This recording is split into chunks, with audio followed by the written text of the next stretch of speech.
Well, y'all, we've been gone for a little while. I'm not gonna hide that. And for that, we do apologize. Stuff's been going on behind the scenes. What's up, everybody? How's it going? Welcome to this episode of Car Rant. Today, we're gonna be discussing, well, everybody quitting their jobs at their corporate YouTube channels and a little bit about where we have been in the last couple of weeks. This is Car Rant, and if you're new around here, we do builds, we do reviews, and we have candid conversations about cars, car stuff, car culture.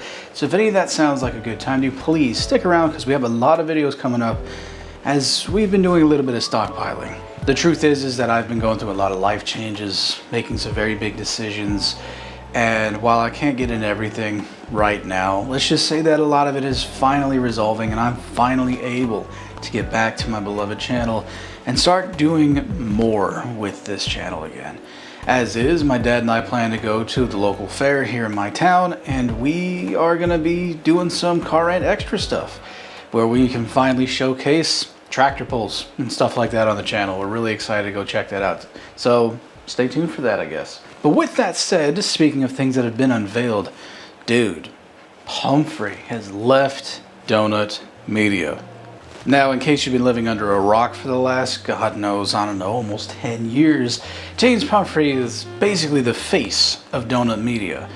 But he didn't own it. A lot of people, myself included, thought that maybe he had a stake in the company at the very least, but no, he was just an employee. And a lot of the other famous internet celebrities in the car scene are, in fact, in the same position. Case in point, the rest of all the guys at Donut Media.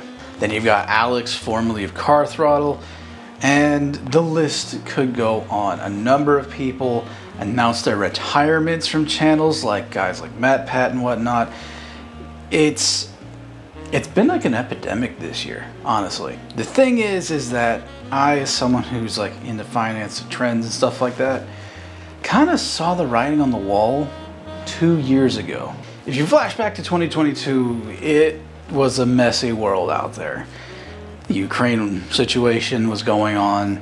Gaza hadn't happened yet, but there's still a lot of tension there.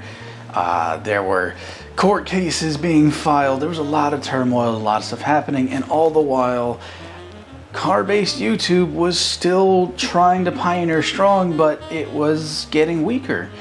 And channels like Donut that had millions of views were now falling into hundreds of thousands, and in some instances even down to just tens of thousands. In fact, I remember at the time a lot of people were saying that automotive YouTube is dead or is dying, when in reality it wasn't dying, but it was being choked to death.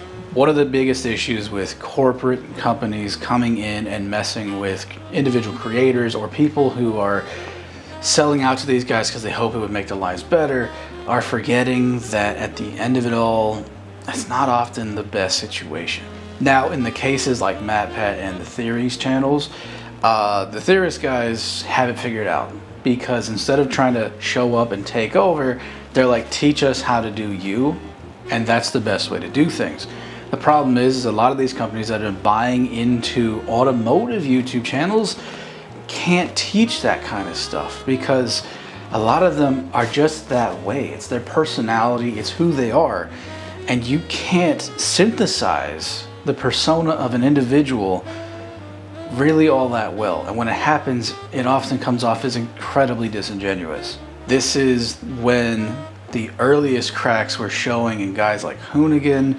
Obviously, we knew about Alex and that situation there with Car Throttle. There are a number of other channels that had been bought by corporate entities that really started to just struggle. We're not trying to go into the corporate side of things, but if a channel like ours were to pop off and get big, a lot of these creators are just selling their channels, but then they forget that they oftentimes have contractual agreements where they kind of have to stay and do stuff for that channel for a while. Or they might not receive the royalties from all of their previous videos that went live, stuff like that. There's a lot of stuff that goes into contract law. We don't have time for that, and that's not what this video is about. The truth is, once a corporate entity shows up, oftentimes it does signal the death or near death of the channel. Case in point, Hoonigan is nothing of what it used to be. All the guys are gone. I will say I am following a few of them on their new ventures, but there was something about that original chemistry of all of them together that made that channel so good. And a lot of that could also be said of these other channels like Car Throttle and like Donut, where they all came together and they were a bunch of dudes, a bunch of bros, chilling, hanging out, having a good time. But they all were still making like $50,000 or $40,000 a year. They weren't making a whole lot of money to be there because the corporate entities got to get paid first. It also leads to a lack of freedom of creativity. With a channel, when they're smaller, you have the freedom to just do whatever. Do what works, do what you enjoy, and if people like it, they'll stick around. But when you get big and then you get bought, now you got to do what makes them money. And the freedom of creativity in that space is dramatically reduced, especially because the people that buy don't often understand the fan base the way they should. They often see them as an asset and not as a living entity, one that has feelings and has things to say. It honestly, another great comparison for this could easily be the AMC stuff from several years back. If you're into investing, you know what I'm talking about, where AMC basically got bought out by the fans and it got memeified and people tried to shut it down. Even larger entities tried to shut it down. They're like, no, this is our thing. Like, don't try and piss in our playground and then sit there and try to act like we did something wrong because we decided to keep our playground. Like, similar concept here. Now for the real question. What do I think all of this will do to YouTube? Personally, I'm of the opinion that this is good because it's reinvigorating the space. Humphrey gets to go back to making up to speed with an extra E videos, something that he loved and was passionate about, but because of corporate oversight, he couldn't keep doing, even though there was tons of material there.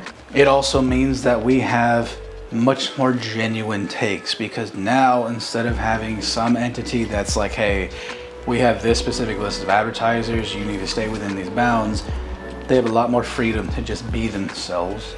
And in a time and a place where there's so much fake stuff going on, whether it's news or your Instagram feed or anything else, being able to see people be real is so much more refreshing, because now there's a relationship that can be built, and it's not just the store clerk relationship where you have passing pleasantries. You might get to know this person a little bit the more you go to that store, but you really don't get deeper than that.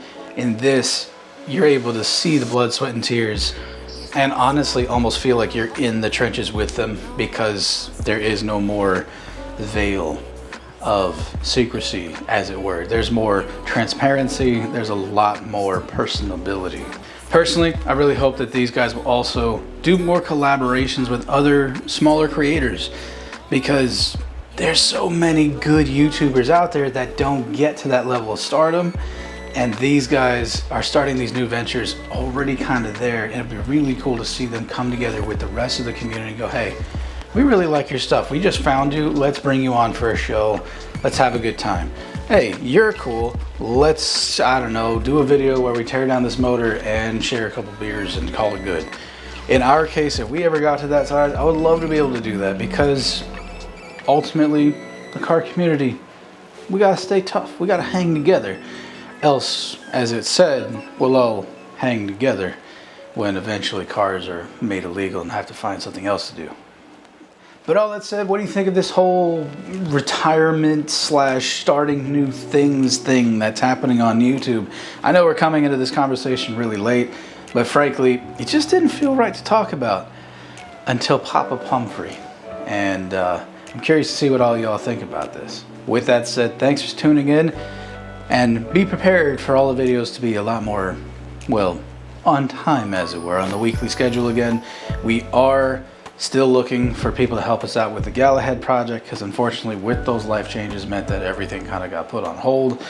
So hopefully Galahad episode 3 will happen before the end of September. We're just not entirely sure yet, and we'll see you on the next episode.